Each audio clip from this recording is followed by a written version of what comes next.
For the past 5 years, I have been introduced to almost all of Quentin Tarantino's films, and I have not liked any of them until this flipping movie. Seriously, me and Tarantino had a good thing going. I didn't like his movies, and he made movies that didn't like me. Until Django Unchained. Now, let me be clear here. I understand what Tarantino has brought to the world of cinema. I know how genre bending Pulp Fiction was. I understand how smart, both story wise and budget wise, Reservoir Dogs was. I saw how Inglourious Bastards displayed lots of historical propaganda films and the era of film at that time. I understand how Death Proof. Well, actually, no. Death Proof was a piece of shit. I don't understand how anyone likes that movie. Thing is, I understand what he's done, but that doesn't mean I like his movies. I find them all to be long, tiresome, and at times, especially in Death Proof, pointless. He likes dialogue, and while his dialogue is interesting at times, it is sometimes pointless.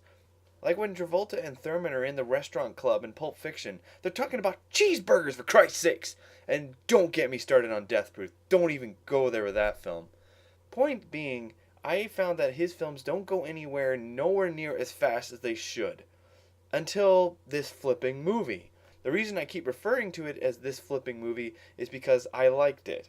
I really liked it. Django Unchained follows a black slave called Django, played by Jamie Foxx, who is set free by a bounty hunter, played by Christopher Waltz. Django teams up with this hunter in hope of finding his wife and freeing her from slavery. Along the way, they take out several bounties and make a bloody good mess of it. The one thing that I think made this movie so good for me was its pacing. It moved along. Every time there was a scene that I thought was dragging on a little bit too long, it moved along. Not only was the dialogue smart and funny, but it moved the story along. That's been my biggest issue of all of Tarantino's films, is that his characters talk, but it never goes anywhere. In this film, however, it does. The acting was great. I was truly intrigued by every character in this film, even though Christopher Waltz, well, was Christopher Waltz from Inglourious Bastards, except this time he was a good dude. Despite my conflicting thoughts about the guy, Jamie Foxx was a great choice as the lead. He isn't a straight up good guy in this movie. He has flaws and has been damaged by his past. He doesn't even care about the suffering of other black men anymore. He has already suffered so much through his entire lifetime that he has nothing left to give. His only focus is getting back his wife. Leonardo DiCaprio was awesome in this movie. His character wasn't really a bad guy, more like a bad person. His ideals relate to that of the time, and while they're extremely brutal and inhumane to some, that's just how it was. That's how times were. For instance, there was a scene in the movie. Oh, well, I'm going to put this spoiler alert right here so you can mute it for the time being so you don't know what I'm saying. Late in the film, Django and Christopher Waltz are trying to acquire a fighting slave from DiCaprio, but they also want to try and buy Django's wife in the process, the real reason why they're there in the first place.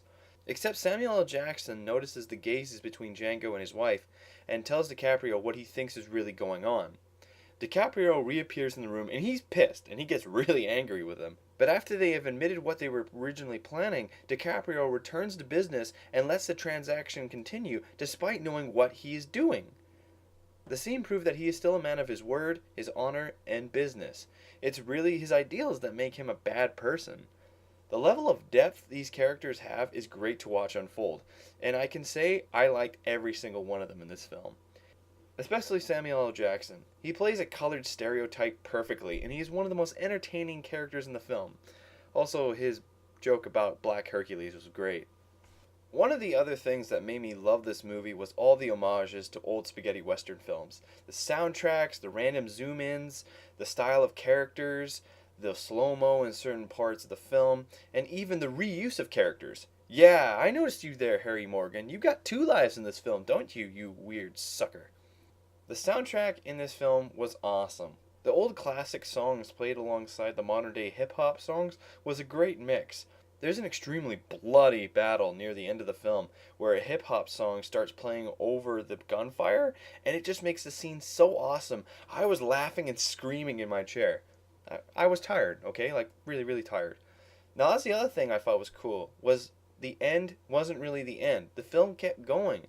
And despite what I have said about certain Quentin Tarantino films, I actually enjoyed the fact that it kept going. It really resolved the story, and it brought a new light to all the other characters, and kind of had a little bit of an interesting little minor, not really important, but interesting twist at the end.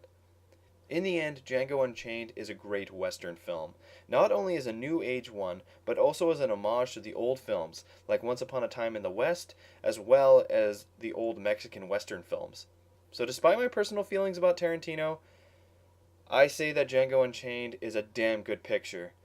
Had I seen this before the end of 2012, I actually probably would have said it was one of my top 10 films. For real. If you guys want to check out my other videos, please subscribe or check out the other video reviews right here. If you want to listen to my radio show, click the link in the description for the Facebook page. Tune into www.civl.ca every Thursday night at 8 p.m. Pacific Time to hear classic hits from great film soundtracks on my show. Thanks for watching.